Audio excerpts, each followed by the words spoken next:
Good morning, everyone. I am Louis Fairby, Chancellor for the District of Columbia Public Schools, and we are excited that you joined us today. As you know, this is Mental Health Awareness Month, and this event, our Project Aware Self-Care Summit, is one of many ways that DCPS and the school mental health team will be commemorating the month with a stigma about health and seeking support. No more do we want you to be conscientious about the need for mental health support. We want you to know that DCPS is offering a plethora of options for you to get self-care and support. I want to shout out the Project Aware team. This event is sponsored by our school mental health Project Aware team. They've done a phenomenal job of preparing for the day, and I know that you will take away much. DCPS seriously recognizes how essential mental health is and staff wellness to the workplace, not only for satisfaction, but also how best we can serve our students and families. We know when our adults are at our best, we're able to deliver on quality options and offerings, and more importantly, great outcomes for our students and families. We also know that staff wellness can have an impact on their own lives. So, in addition to the outcomes for our students, we know that you're your better self. Staff care equals better self and student care. So, today, please pay close attention and know that the stakes are high. We know that there's been much stress over the last couple months, and caring for yourself is a non negotiable. It is something that you must do. And to support you with that, I am proud that DCPS is offering the DC Educator Wellness Center. This Wellness Center will give you access to many options, which includes digital micro-learning experiences, on-demand content related to mental health, and we want you to learn more about how to care for yourselves and others. It's a growing list. We know that we haven't covered it all, and there's still much more work to do, but there are the basics of mental health we want you to be familiar with. Managing mental health challenges, developing real resiliency, and also showing support for loved ones are just a few of some of the options that you can dig into in our DC Educator Wellness Center. Thank you again. Shouts out to the school mental health team, Project Aware team. We're proud to be presenting this option to you today, and thank you for joining our summit. At this time, my pleasure to turn it over to Dr. Brian Mallory.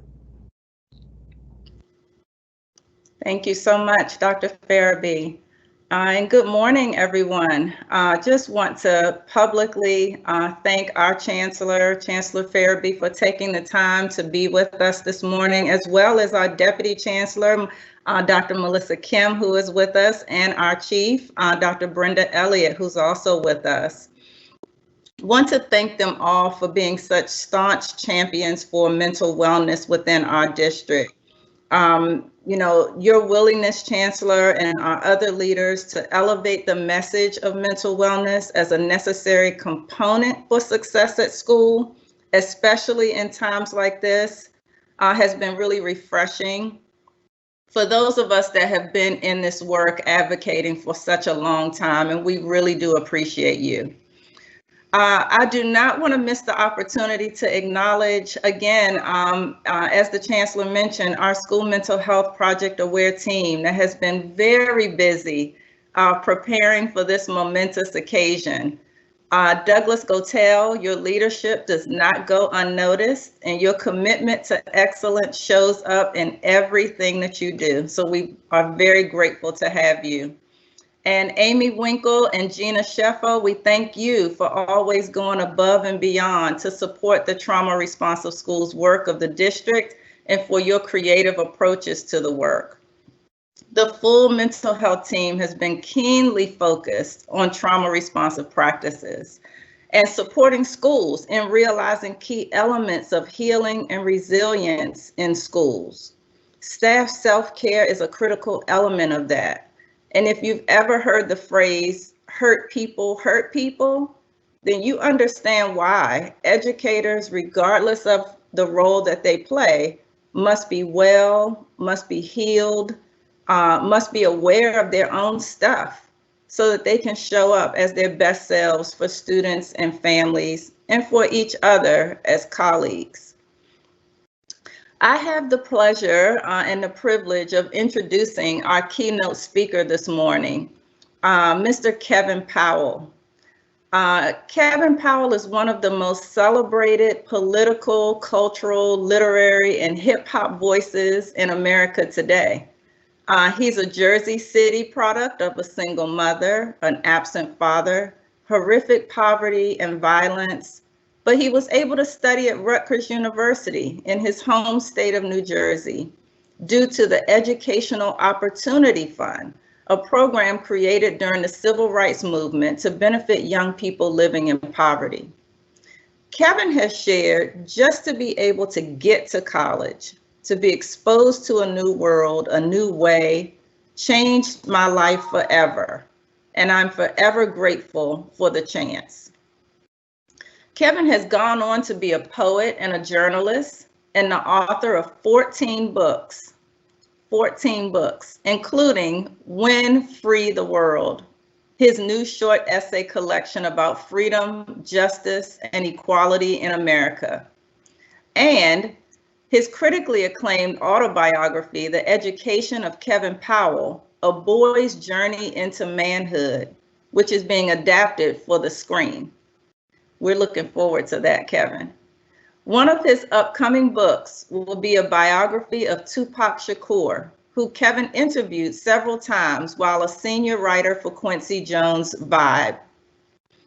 Kevin is also a former two-time candidate for the United States Congress in New York City. And he has done much in the world of relief and philanthropy, from September 11th to Hurricane Katrina to COVID and the issue of homelessness. In the space of health and wellness, Kevin is a longtime, very public advocate for therapy for himself and for others. And he has done extensive spiritual healing work in various communities around traumas dating back to his own youth, including abuse and low self-esteem. In his 14 books and his many articles, essays, blogs, and poems, Kevin has written with great transparency around generational traumas. And he is a proud vegan, a yogi, a daily meditator, a runner, a cyclist, a skateboarder, and recently began studying tap dancing to help him navigate through COVID and a divorce during the same period. Through it all, Kevin has survived and thrived, and peace and joy are now two of his favorite words. We are really excited to have Mr. Powell join us today to celebrate his accomplishments. Please welcome to this space, Mr. Kevin Powell.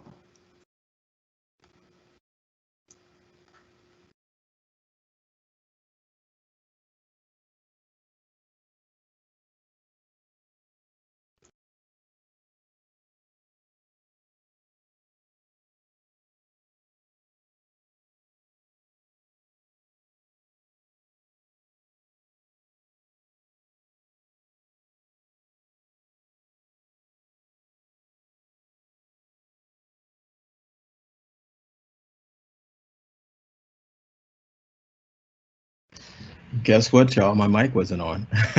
There we go. There we go. Let me start all We over. knew technology, right? No, it's just, yes, ma'am. It was just me forgetting to turn the mic on. Good morning. Good Thanks morning. so Good morning to everyone.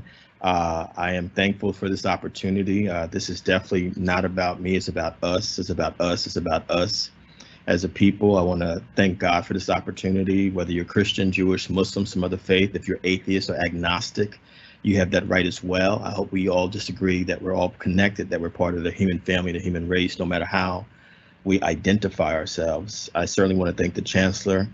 Thank you so much. Thank you, Dr. Brian Mallory. Thank you, Miss Amy Winkle, Mr. Douglas Gotel, Miss Gina Chofa, all the folks that are affiliated with the DC Public School District. Just thank you so much from the bottom of my heart. I'm really honored and thrilled to be a part of this conversation today, to start it off with this plenary. I want to, because I know we have a full day, you all have a full day, and I'm looking at my phone. I want to start off with a few quick things. I wish that I could see everyone, but unfortunately I cannot. And I take responsibility for that because I actually wish I would have asked if I could see folks. I've done a lot of these Microsoft Teams and Zoom and other kinds of chats, but I can feel you. I know there's 100 people out there, and I want y'all to just do me a favor. Please just take 30 seconds. I'll time it about 30 seconds and just close your eyes for a second. Let's trust each other and close our eyes for a second and just breathe in through our noses and out through our mouths. I'm going to do it with you. Just in through our noses and out through our mouths. Just breathe, because a lot of times we as professionals, as busy people, as the leaders and geniuses that you all are, we never pause even to just breathe. Some of y'all know what I'm talking about. Just breathe in and out.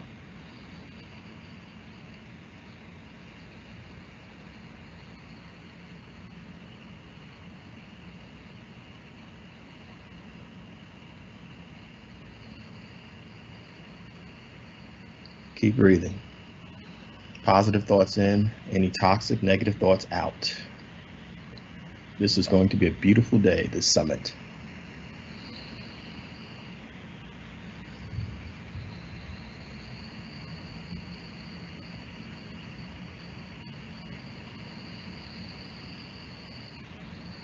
Breathe in deeper and breathe out slower.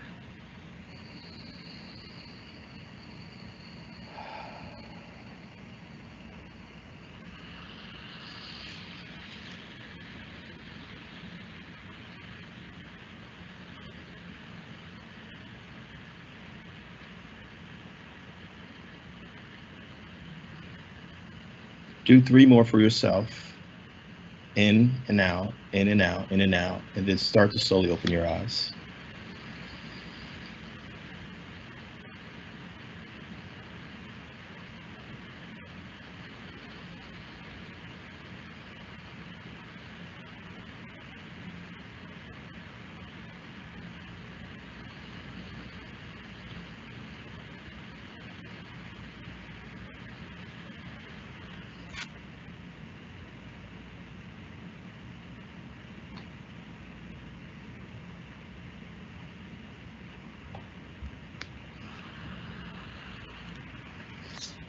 Let's open our eyes. Do me a favor. I know that and Amy, Gina, or Douglas, help me please. I know we can't see everyone, but can folks text into it, put into a chat space at least? Can they do that?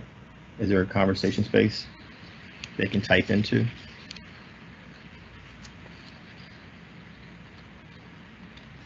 Anyone? Yes, the chat may be utilized, the Q&A. I want everyone, there's 103 attendees right now. I want everyone to please just post a couple of words how you feel after that breathing exercise, and how did you feel before the breathing exercise? Just a couple of words, no judgment. This is a safe space, no judgment. No, you can't read, I can't hear you, but just say it aloud. Safe space, no judgment. Safe space, no judgment. That's the theme for today. Safe space, no judgment. And just post into the chat how you feel with the breathing exercise. Do you feel like you need to do that more often?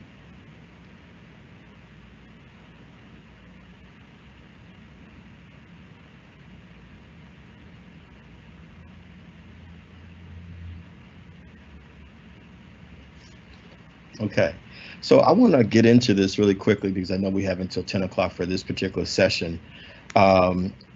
I was given a topic from recovery to resilience, which I love, a new path to mental health, a new path to mental health.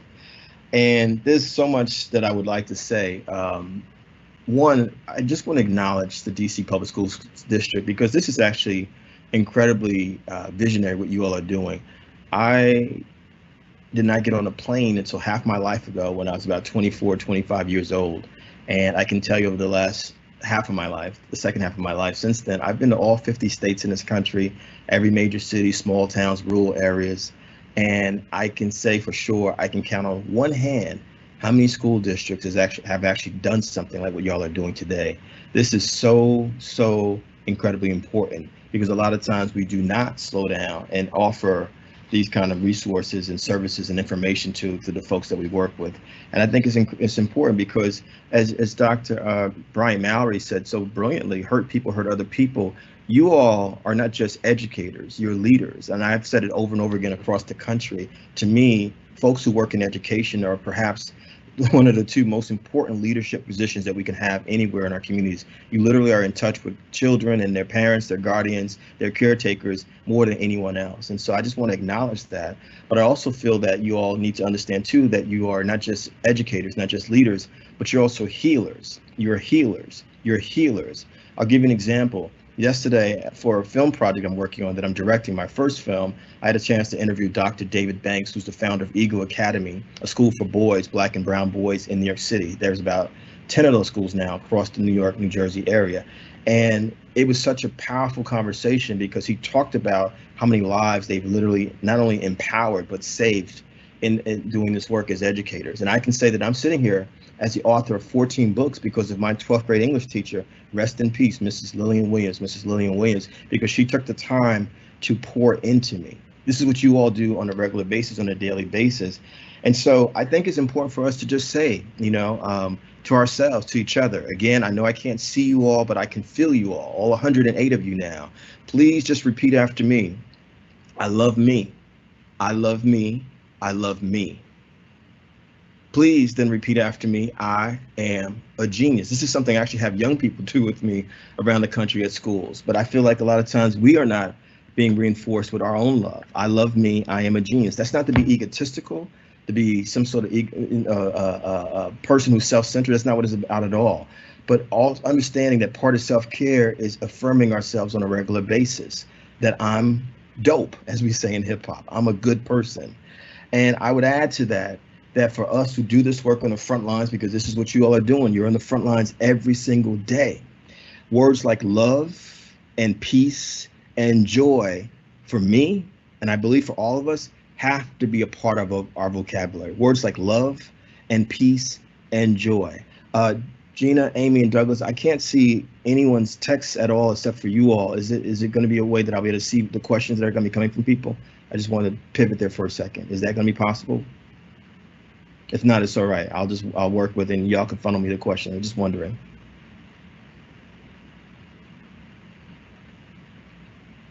Yes, we can funnel you the questions. Okay, great. So I'm saying this now. You're looking at someone, listening to someone who every single day I wake up, I pray, I meditate. I am a vegan. I'm a full participant in the vegan lifestyle. I am a runner, a skateboarder, a bicyclist. I exercise every single day in some form or fashion, and I make sure I do at least one thing every single day that brings me joy. Now, I'm tremendously busy, just like you all are. You heard what Dr. Brian Mallory said in the introduction, 14 books. I'm literally working on my 15th and 16th books at the same time. I'm literally working on 2 film projects at the same time. Even with COVID, I still do anywhere from 75 to 100 speeches, panels, etc., every single year. The blessing of COVID, if there can be some blessings from COVID, is that for once in the first for the first time in 25 years or so, I have not had to get on a plane literally every week to travel all over the place. I've actually relished the ability to rest. I heard that being said before we got to this program today by some of the folks who are backstage, that rest is important.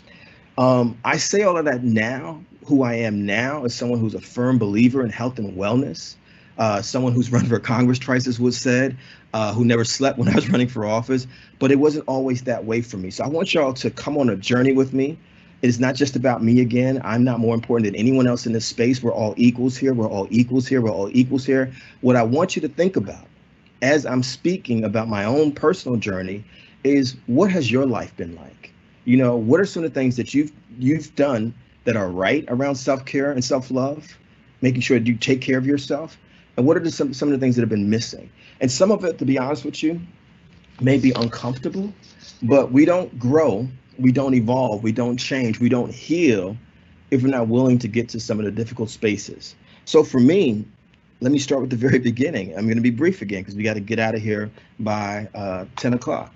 Let me start with this. Number one, I want us to go back to our childhoods. You heard what Dr. Bryant Mallory said about me, and I'm very honest about it, very transparent about it, because I don't believe, in my humble opinion, that I could be a good servant, a good leader, a good activist, a good advocate, if a good educator.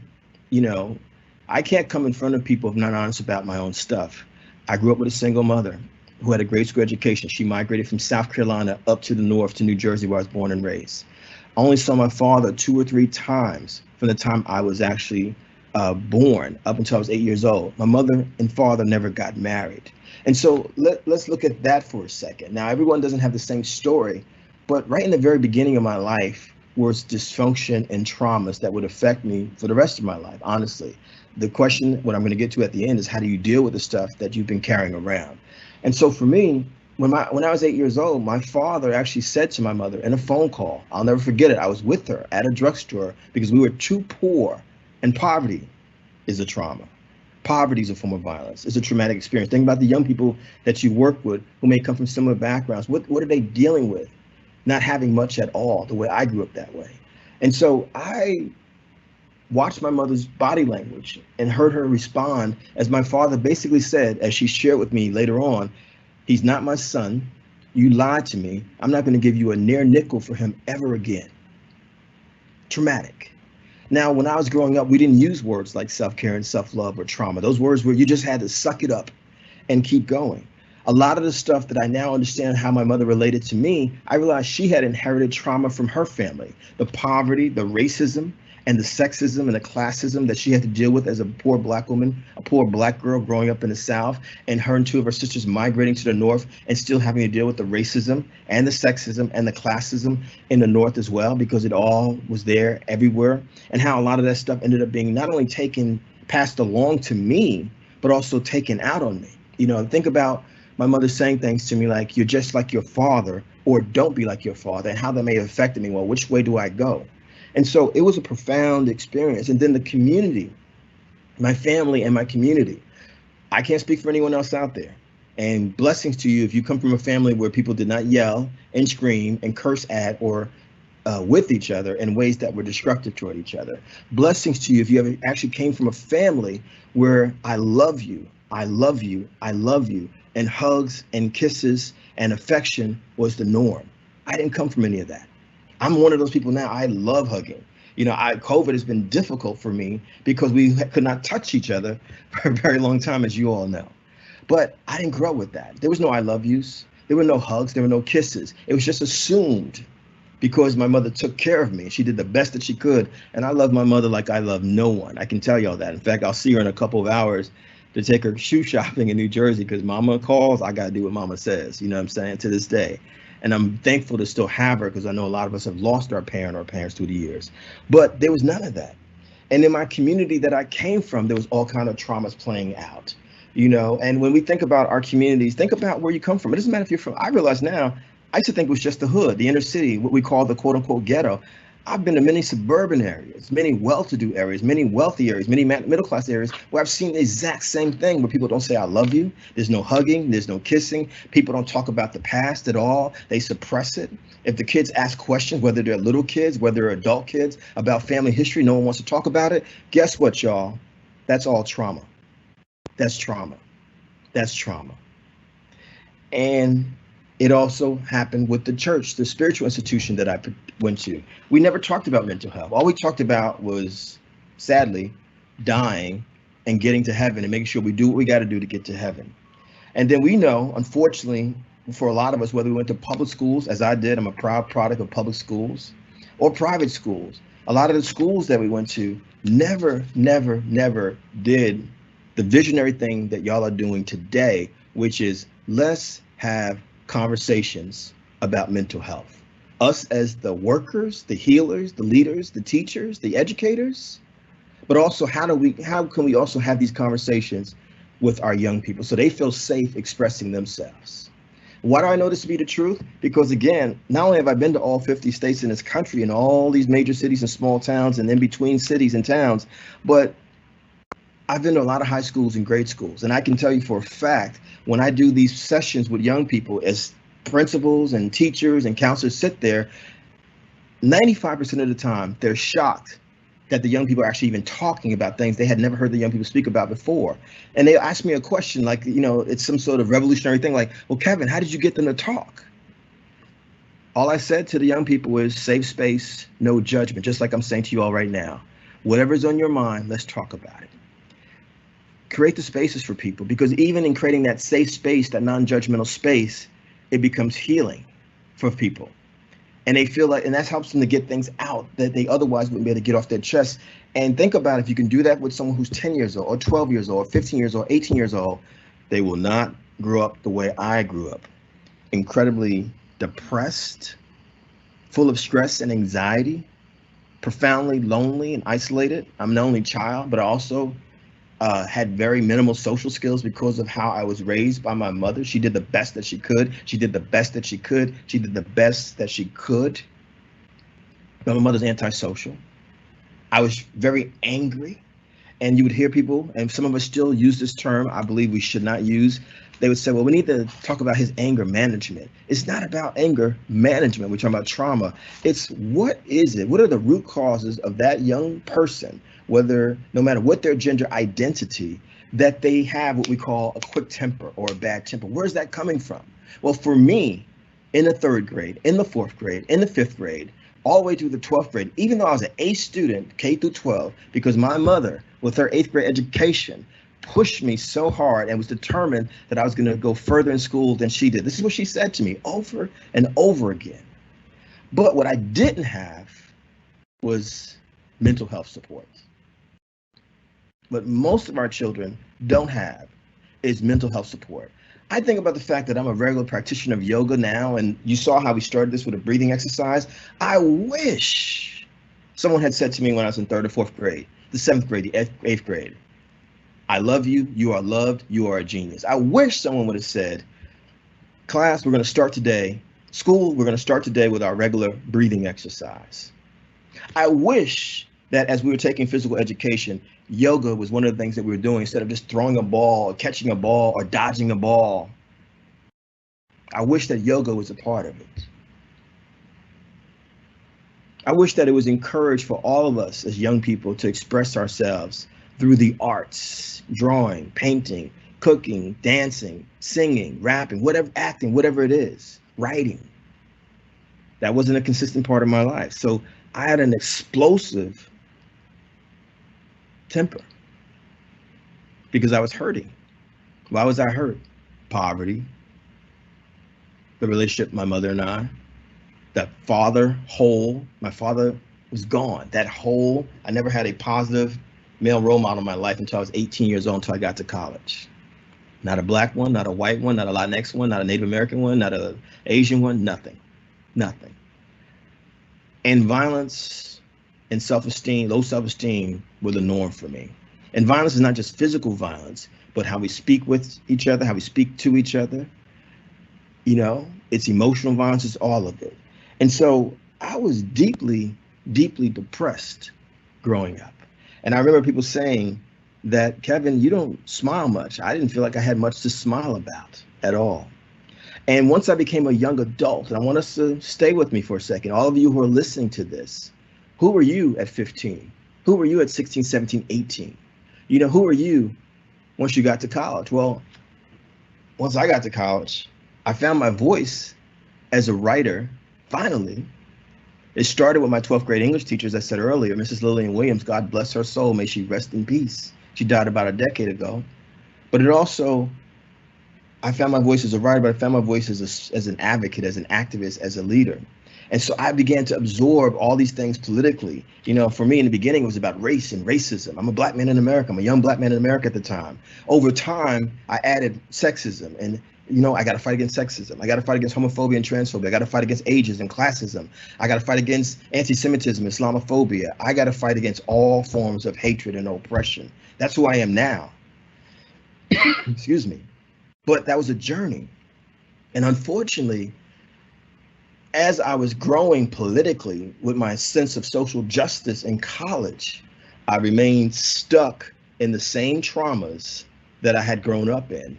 And what was happening now for me as a young adult, or some of us as older adults, because I have found, even when people pass 30, 40, 50 years of age, 60 years of age, if you don't deal with your traumas from your childhood, from your young adult life, guess what, y'all? You just keep piling trauma on top of trauma, on top of trauma, on top of trauma. Y'all know what I'm talking about. There are people out there who are just full of drama and conflict, who we may describe with love, because we should love all people no matter what. Even if we have to keep distance, there are some people who are just toxic all the time. The question I always ask, either them directly or to myself, what has their journey been like? What have they gone through in their lives where they simply don't know how to be anything other than temperamental, moody, angry, mean, disrespectful, unkind, uncompassionate, no empathy whatsoever?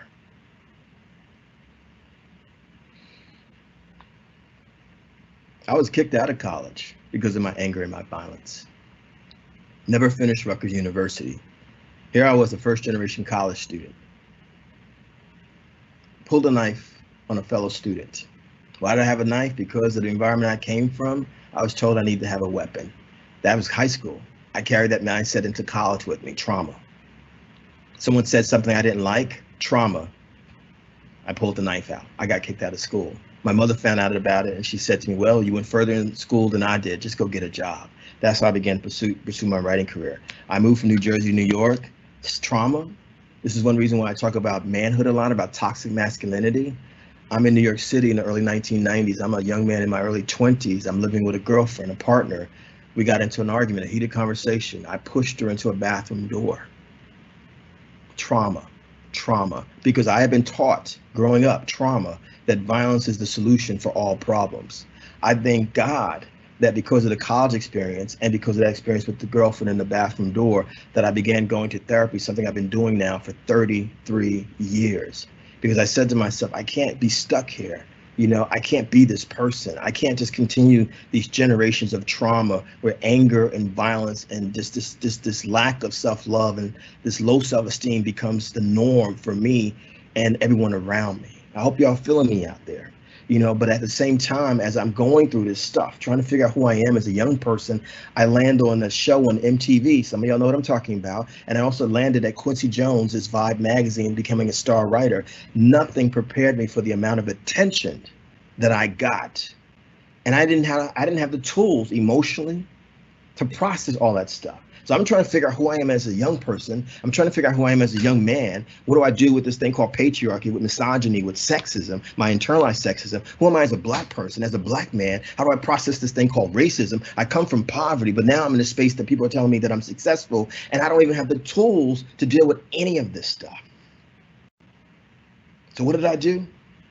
I acted out like a lot of folks do. You know, people with names like Amy Winehouse, Tupac Shakur, Kurt Cobain, Whitney Houston, Britney Spears, famous folks. Y'all know what I'm talking about. We see it all the time. Justin Bieber, Kanye West. These are mental health issues, I realize now. But at the time, I didn't understand it. I just was like, man, I'm just trying to process who I am.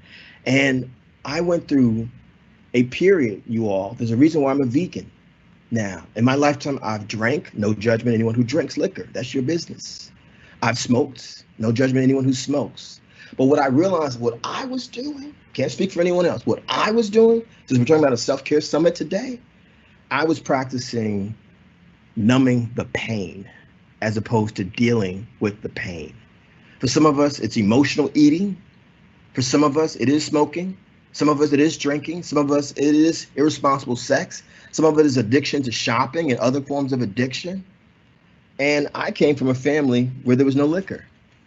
In college, I barely ever drank. But once I got to the entertainment industry, MTV, Vibe magazine, you know, all these cover stories I did for Vibe magazine on people like Tupac Shakur, which is why I'm writing a book on him right now, because I knew him tremendously well.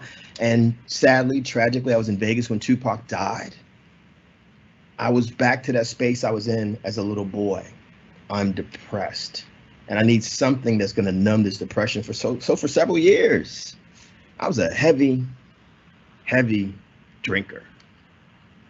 I would say from Tupac dying in '96, it accelerated when his friend and then nemesis, the Notorious B.I.G., Biggie Smalls, was killed 6 months later in '97.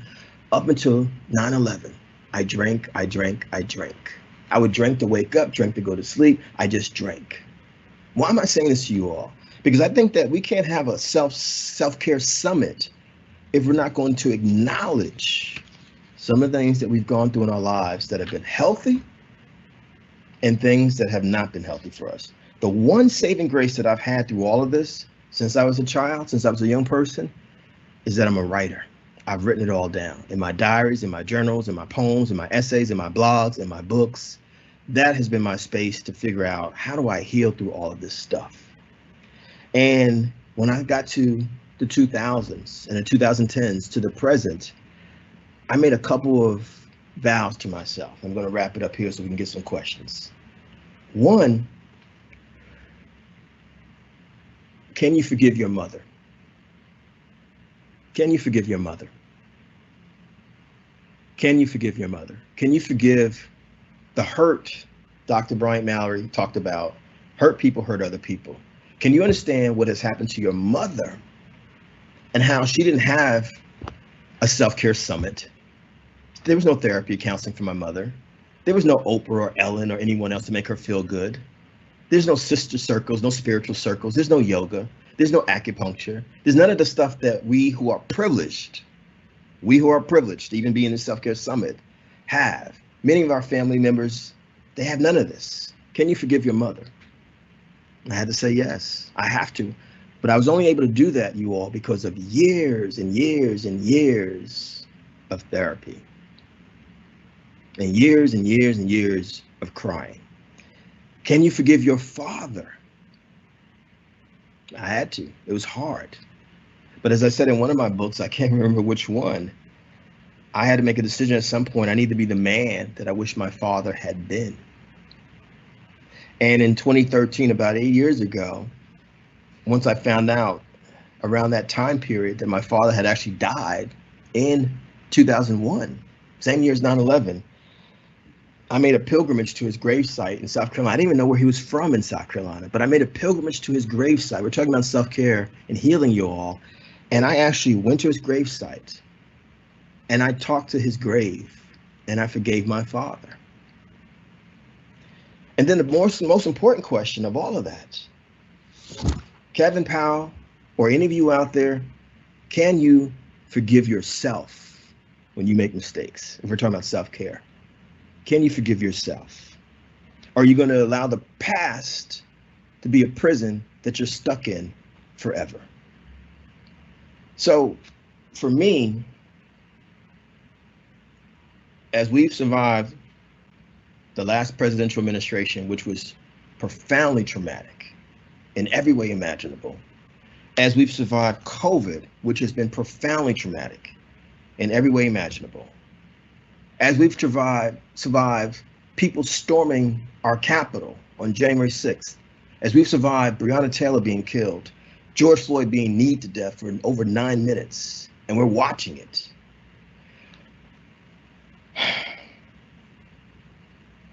I think about my sister, friend, mentor, the creator of the Vagina Monologues. Y'all know her as Eve Ensler. She now goes by V.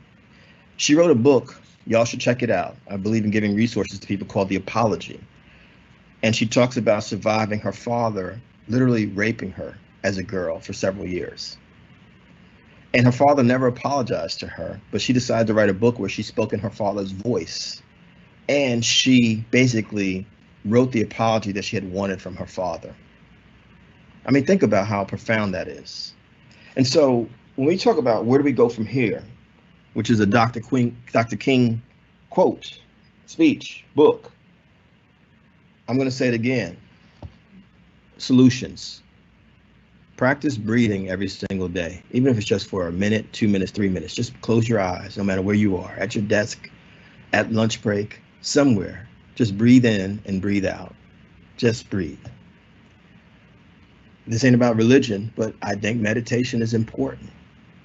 You know, meditation is important. I think that some form of exercise, whether you're able or disabled, no matter what your place is, something that gets some part of your body moving, even if it's just your fingers or your toes, your face, do something that's going to move you a little bit. I think that solutions, find something that brings you joy every single day. Last night, I had my phone blown up because a lot of times if I don't turn my phone off, the work doesn't end until midnight. I said, you know what? I got to watch my baseball game I'm a lifelong Yankees fan, and I got to watch my basketball game. Go Brooklyn Nets. Because why? One of my therapists said to me years ago, find the things that made you happy as a child and keep it in your life as an adult. For me, it's music, it's sports, it's riding my bicycle, it's skateboarding. Kevin Powell, you're too old to be skateboarding. Nope, you're too old. I'm living. One of the greatest dancers ever, Fred Astaire, kept dancing into his 70s, and one of his grandkids let him borrow a skateboard, and Fred Astaire jumped on that skateboard. Too old for what? To be happy? To have joy? What do we do? What do we do? I'm saying to you all, write down some affirmations. I am a genius. I love myself. And when I say joy, it cannot be, well, my work brings me joy. I'm talking about separate, apart from work. Some of us, counseling therapy is not for everyone, but what I also believe in is having a circle of people in my life who are also serious about self-care, about wellness, about health and wellness, mentally, spiritually, physically, so that we have a safe, non-judgmental space where we're actually helping each other. It's not just about self-care, it's about collective care. Can we say collective care? Collective care. I value my friends and my few family members where we can talk about anything, everything together. I take ownership for my issues, my traumas, my mistakes. I apologize all the time. I cry a lot. And I don't think there's anything wrong with crying. It's actually purifying. Look, I went through a divorce last year during COVID. You can imagine how traumatic that was. To be isolated, and then the divorce is happening via Zoom. That's how I got divorced. You better believe I cried a lot last year. But I also believe in giving ourselves grace, grace, grace. You're okay. Whoever you are okay. And the last thing, I work very hard every single day practicing kindness and love, not just toward myself, but toward other people. Love, love, love. It's a magical word, love, love. And so I want y'all to just think about the things that I said. We can not agree with everything. It's okay. If some things made you uncomfortable, that's okay as well. But at the end of the day, you know, when I think about all the things that are happening in our world, our country, all the mass shootings, all the cases of my God, the racist attacks on people because of who they are, Asian people, Black people, immigrant people, how we attack people who are lesbian, gay, bisexual, transgender, the reckless disregard for disabled people, you know, the Islamophobia and the anti-Semitism, both. It says to me that we need to deal with the trauma in our society. And what y'all have created here, Amy, Douglas, Gina, everyone, this is how you do it. You bring people together and you offer a safe, non-judgmental space. Thank y'all, thank y'all, thank y'all. I know we have about 16 minutes, so I'm looking forward to the questions. Thank y'all so much for listening to me.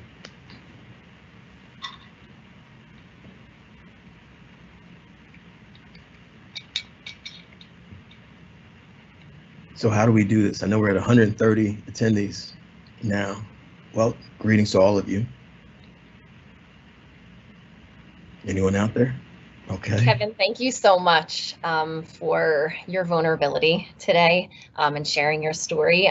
We have a number of comments here in the chat that I just want to shout out to you. So someone has said that this is so powerful to hear your story. Thank you for being so transparent. Another comment about being very transparent. We also had a lot of feedback around the breathing exercise. So we're glad that you were able to do that and make that happen for us. Can I hear some of the feedback on the breathing exercise, please, Ms. Sure. Amy? Thank you.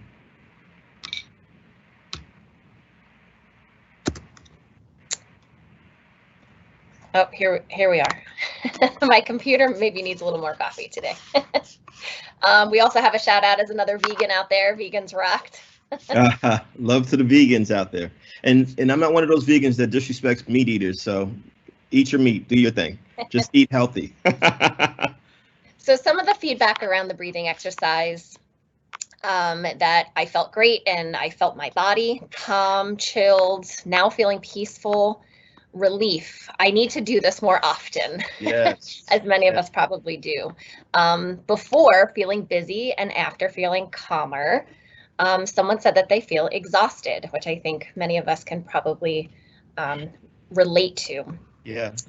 Someone said breathing works wonders and breath is healing. Yes, indeed it is. Also, as a fellow yogi, a newly certified yoga instructor, I can also attest to that. So there were a lot of comments about how folks really appreciated the breathing exercise and how there was a difference in how folks felt after that. Awesome. Are there more questions? Yeah, let's see what else. Thank you. Part of my manners. Thank you so much. Okay.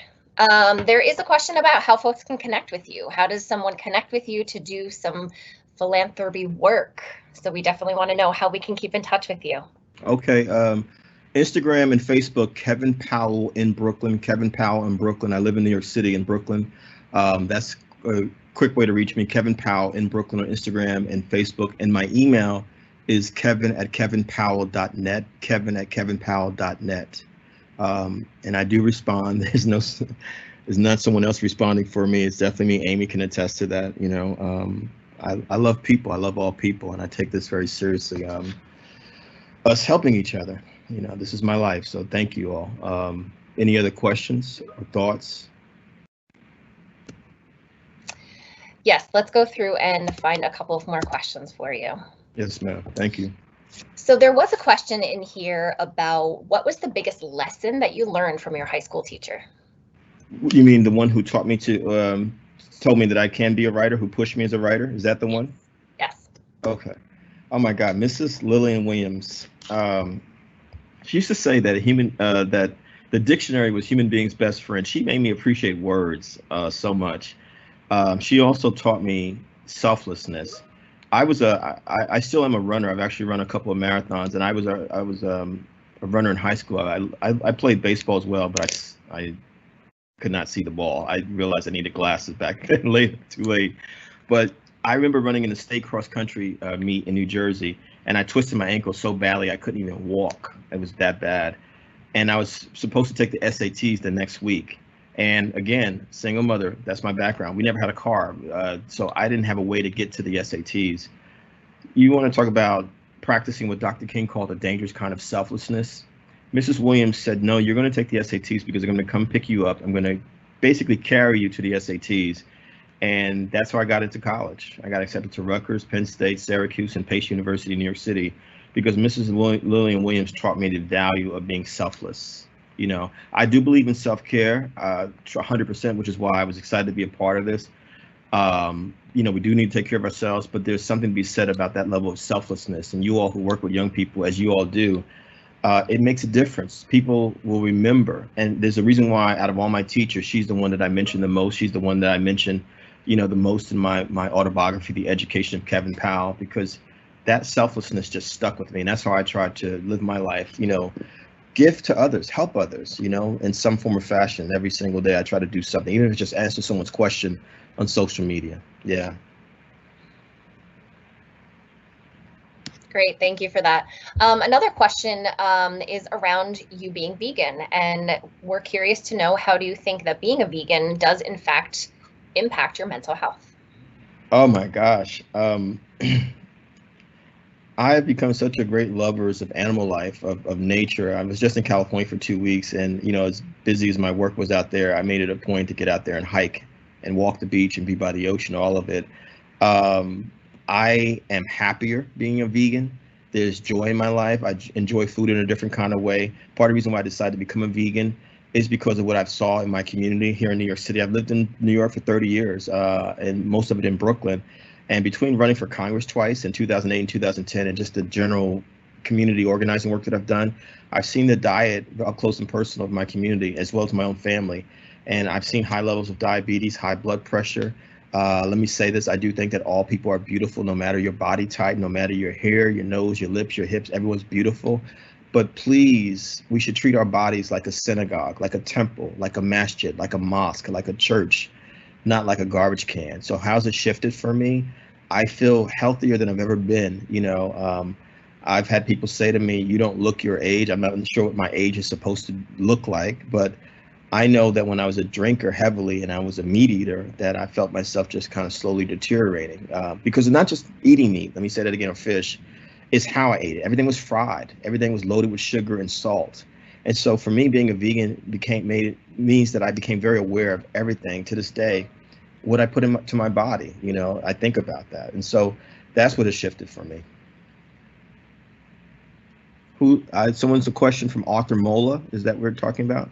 Thank you, Ms. Coleman. I see you. Yes, let me go ahead and bring that question up. Okay. Who's Arthur Mola? Hey, Arthur Mola.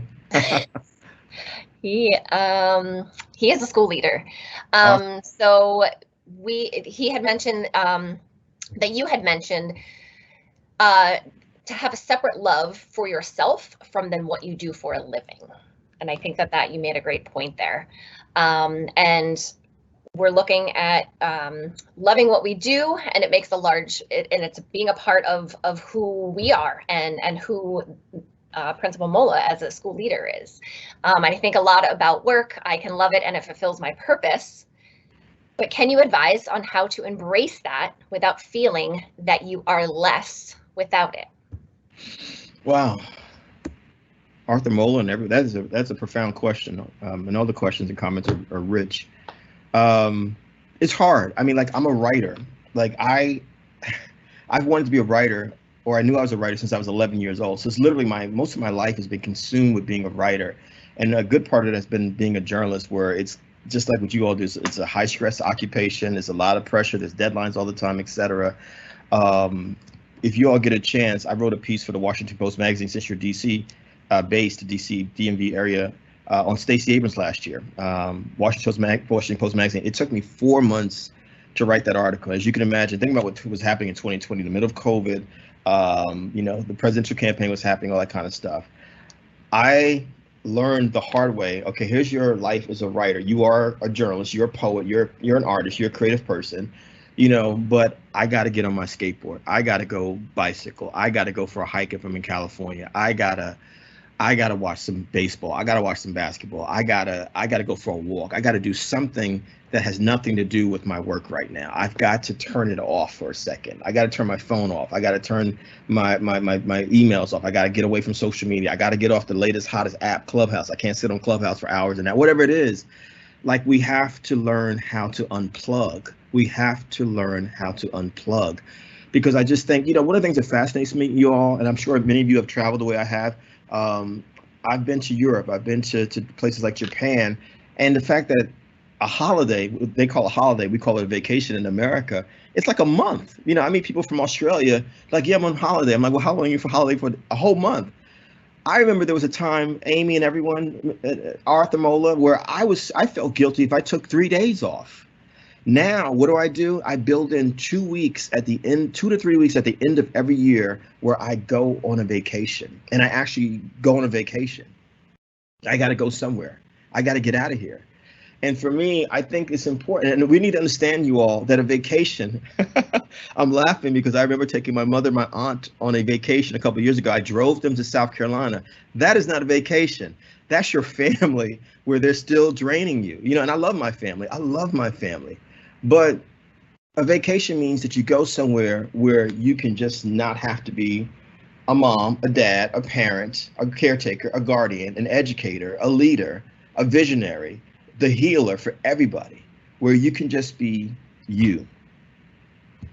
And you got to build it into your life. That's why I build into my life every single day: prayer, meditation, breathing, exercise. People know, oh, Kevin's going to do the stairs today. Kevin's walking today. Kevin's, you know, I'm going on vacation. I'm getting off of social media. And so I just think that you have to think about, you know, and some of us, honestly, be honest about it, there was a time where I had no vacation skills. I had no idea how to do it.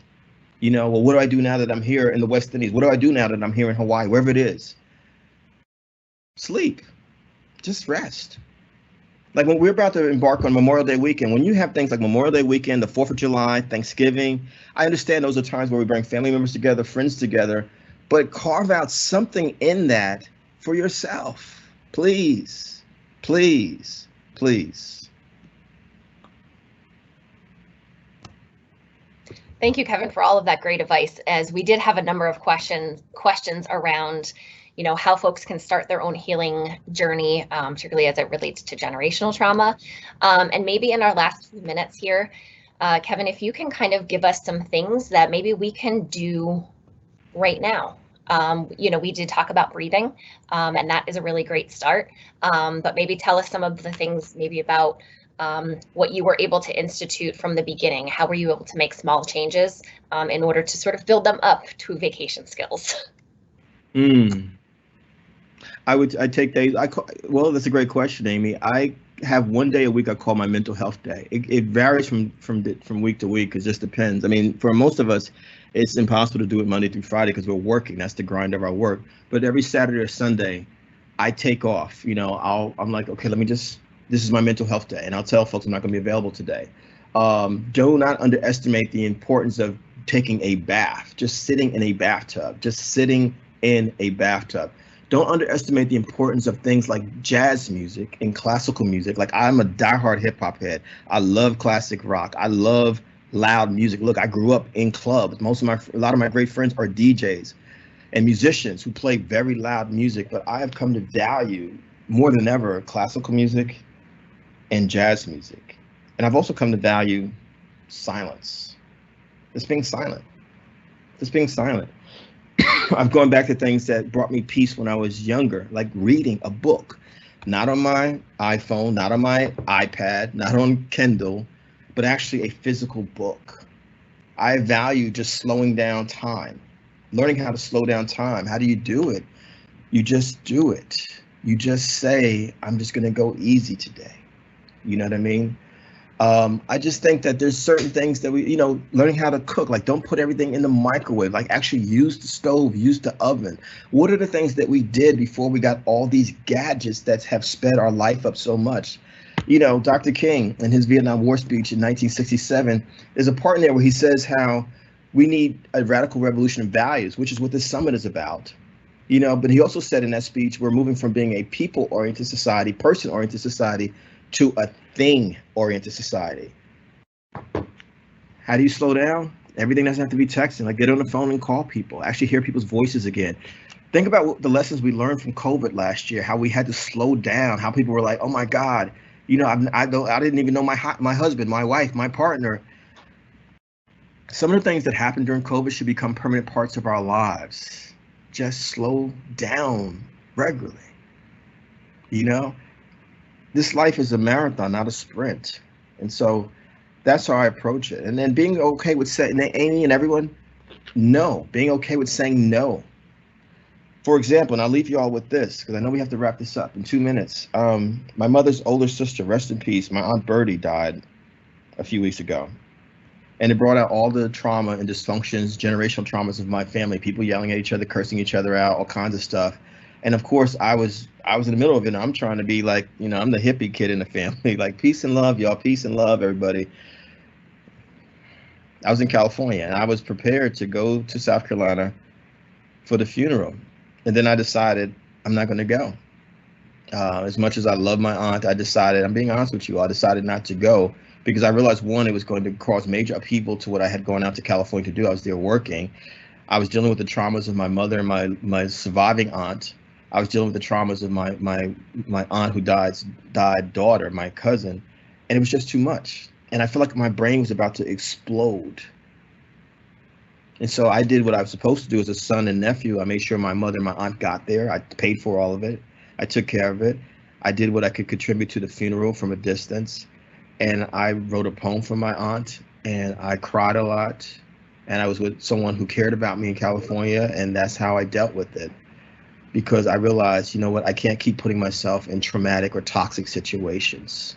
I have to learn how to say no to certain things because it ends up hurting you over and over again. So that's it. And I love you all. Let me just say that. I appreciate you all for having me. Amy, Douglas, Gina, everyone. Thank you for having me. And I hope something I said, even some small thing, is useful to what y'all are doing today. Thank you.